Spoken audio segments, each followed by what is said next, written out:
back to the Batman 80th Anniversary Batstravaganza.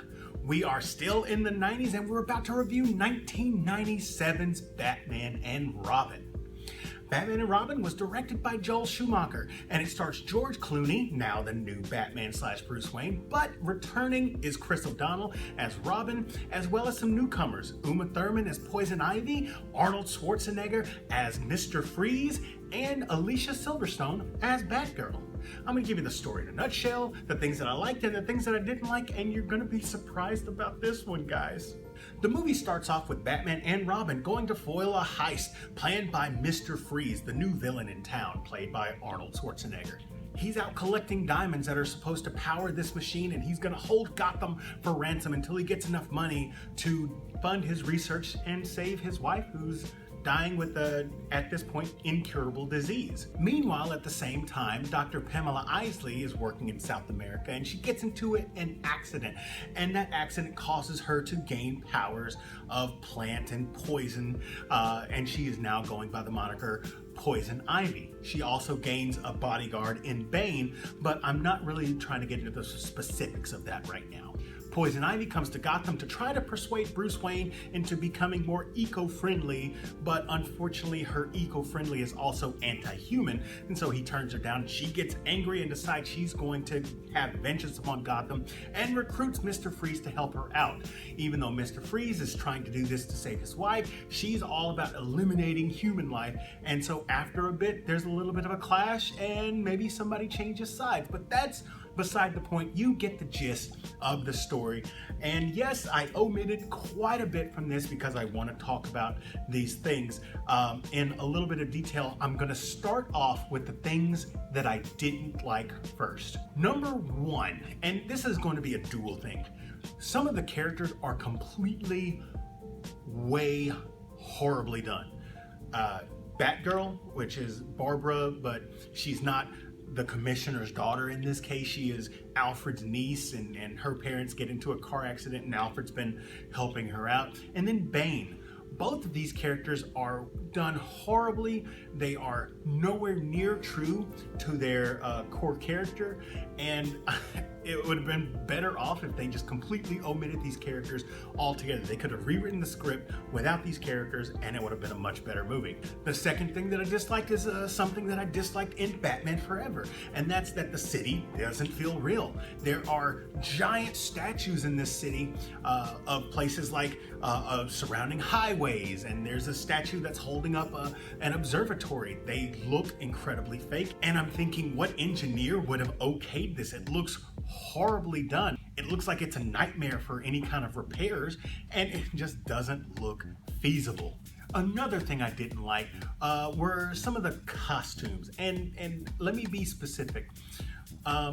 In Batman Forever, there's a moment where Robin he's got on his new costume, and Alfred's like, I took the liberty of making it, which he had no time to get that together. It made no sense. But in this case, it happens again with Barbara having her costume, and it's perfectly made in her size, and it just doesn't make any sense. And then there's a moment where they take down Poison Ivy, and then they have to go after Mr. Freeze, and they go from their standard suits to like these suits that have like silver accents, and so it looks like kind of ice cool and things like that. It doesn't make sense, and I didn't like it.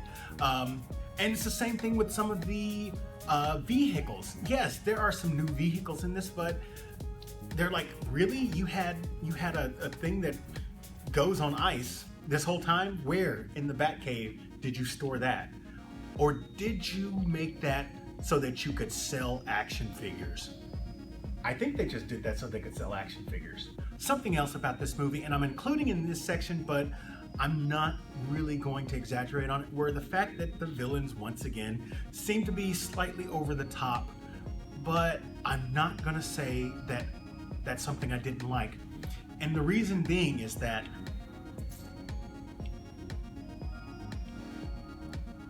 I really liked this movie. I know, it's crazy. At the end of Batman Forever, I was dreading watching this, but then I get to it and I'm actually enjoying it for the most part. And there are a few reasons why I'm enjoying it. Number one, the performances of Arnold Schwarzenegger and Uma Thurman, while over the top, are enjoyable to watch. And there are some over-the-top moments that don't make sense for their characters. And then there are other over-the-top moments that I just thoroughly enjoyed. And it was like that over-the-top moment with Jim Carrey's portrayal of the Riddler. I got that with both Poison Ivy and Mr. Freeze. So as much as I could say, oh, that was way too over the top, but I still like. A second thing that I didn't think I was going to enjoy, but you know, watching it again, I did.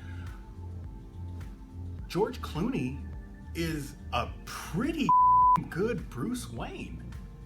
And I didn't expect to actually like his Bruce Wayne. His Batman is kind of, that may have to do with choreography and things like that. But his Bruce Wayne is like that playboy billionaire. He's kind of schmoozy. He's really loose whenever he's in that Bruce Wayne moniker, and then kind of like tightens up when he's Batman. He even asks Alfred, is like, is it really my way or the highway? And Alfred's like, yes, it is. But while he's not in costume, he's got to play this part where he's just kind of like easygoing. And I think that because of everything that surrounds this movie, we kind of gloss over the fact that Clooney does a good job. Chris O'Donnell is not as good as I think he was in Batman Forever, but that doesn't mean that he's bad. I think that what was written for him was a little too hammy, and it doesn't make sense all of the time, but he still is a good Robin. I really wish that they could have expanded more on his character further down the line, because this is the last live-action Robin that we ever got to see, and we haven't gotten a bad live-action Robin, so I mean, why not? And there are two more things that I really liked about this movie. Number one, there's actually a callback, and I don't think anybody really paid attention to this, but in the movie, Mr. Freeze is going after diamonds because diamonds are what fuel his machine that he's going to, you know, hold Gotham by ransom. And it's interesting because in the 1949 Batman and Robin serial, the Wizard, who has this machine that can control machines, you know, in whatever proximity, has to use diamonds to power the machine. And that's something that I don't think anybody's really picked up on huge, that they decided to do a callback on the original Batman and Robin. It was very interesting, and had I not watched that serial collection, I never would have known. And so it's one of those things to where if you weren't aware that they did callbacks to previous Batman iterations, it's kind of nice. And the last thing that I did enjoy about this is that there is a theme in this movie, and that theme is family, with Bruce Wayne and Dick Grayson kind of like being a surrogate family, and then Alfred being a surrogate father. Then of course Barbara saying that this isn't a family because Alfred is your servant and you're his master and that sort of thing, and that's not the way that Alfred sees it. Even with the villains, you have Mr. Freeze, who actually loves his wife and would do just about anything to keep his wife safe or keep her alive. And this was maybe one of the first times that we see a villain that is doing all of these things, horrible, rotten things, but he has altruistic intentions. He's trying to create a cure to save a life because he was a doctor before he became a villain. And so, given all these things, Batman and Robin gets a bad rap. Yes, it's hammy. Yes, it's corny. It's a better B movie than Batman Forever, though.